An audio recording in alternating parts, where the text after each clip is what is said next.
അതിന്റെ പേരാണ് കൊയ്ക്കട്ട. അപ്പൊ കൂട്ടുകാരെ നമുക്ക് വീഡിയോയിലേക്ക് കടക്കാം.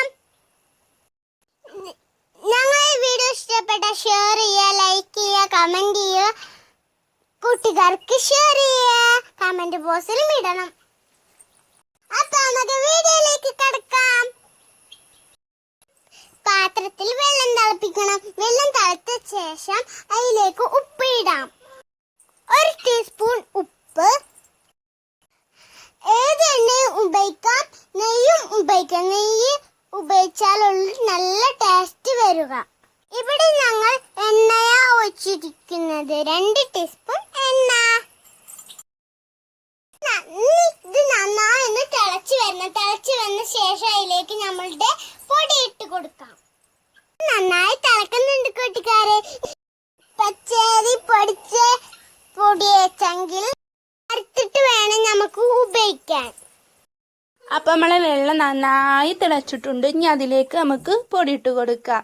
ആവശ്യത്തിന് പൊടി ഇട്ട് കൊടുക്കാം. നമ്മളെ പത്തിരിക്കൊക്കെ വാട്ടിന് വെളിഞ്ഞാണ് ഇത്. വളരെ എളുപ്പത്തിൽ നമുക്ക് ഇത് ഉണ്ടാക്കാം. നന്നായി ഇത് ഇളക്കിയും കൊടുക്കണം. ചൂടിൽ തന്നെ ഇത് കുഴച്ചെടുക്കരുത്.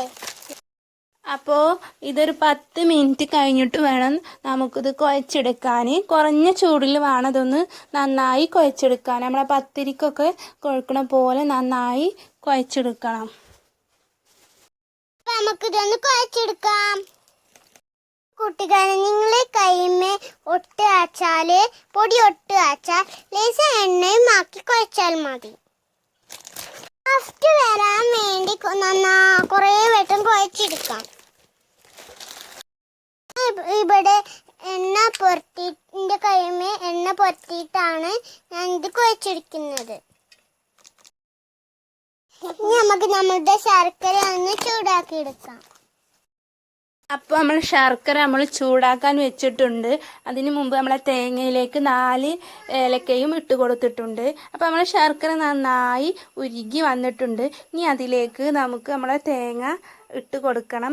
ആ തേങ്ങയിലേക്ക് 1 ടീസ്പൂണ് ചെറിയ ജീരകവും ഇട്ട് കൊടുക്കാം. അപ്പോൾ തേങ്ങ നമ്മൾ ശർക്കരയിലേക്ക് ഇട്ട് കൊടുത്തിട്ടുണ്ട്. ഇനി നന്നായി ഒന്ന് മിക്സ് ചെയ്ത് എടുക്കണം. നന്നായി മിക്സ് ചെയ്ത് എടുത്തിട്ടുണ്ട്. അപ്പോൾ ഇനി നമുക്ക് നമ്മളെ കൊഴുക്കട്ടയ്ക്കുള്ള കൂട്ടും റെഡി ആയിട്ടുണ്ട്. ഇനി നമുക്കൊരു മാവ് എടുത്തിട്ട് നമ്മളെ കയ്യിൽ തന്നെ ഇങ്ങനെ പ്രസ് ചെയ്ത് കൊടുക്കുക. ഇനി ഇതിലേക്ക് ശർക്കരയും തേങ്ങയും 2 ടീസ്പൂൺ ഇട്ട് കൊടുക്കണം. കൂട്ടുകാരെ, ശർക്കരന്റെ പകരം പഞ്ചസാരയും ഉപയോഗിക്കാം. നമുക്കിതൊരു ബോൾ പോലെ ആക്കിയെടുക്കണം. അപ്പൊ ഇത് ഞാൻ ബോൾ പോലെ ആക്കി വെച്ചിട്ടുണ്ട്. എല്ലാതും ഇതുപോലെ തന്നെ ചെയ്യുക.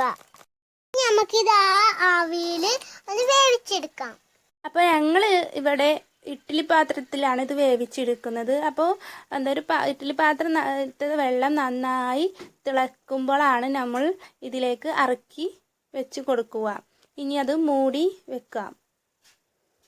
അപ്പോൾ അതൊരു 20 മിനിറ്റൊക്കെ കഴിഞ്ഞിട്ടുണ്ട്. നമുക്കിതൊന്ന് തുറന്ന് കൊടുക്കാം. നന്നായി വെന്ത് വന്നിട്ടുണ്ട്. ഇനി നമുക്കിതൊരു പാത്രത്തിലേക്ക് മാറ്റി കൊടുക്കാം. എല്ലാവരും വീട്ടിൽ തന്നെ ഇത് ഉണ്ടാക്കി നോക്കണം. വളരെ എളുപ്പത്തിൽ നമുക്കിത് ഉണ്ടാക്കാം. ലൈക്ക് ചെയ്യാനും ഷെയർ ചെയ്യാനും മറക്കരുത്. വീഡിയോ ആദ്യമായിട്ട് കാണുന്നവർ സബ്സ്ക്രൈബ് ചെയ്യാൻ മറക്കല്ലേ. ഇങ്ങനെ ചെറിയ വീഡിയോകളായിട്ട് വരും.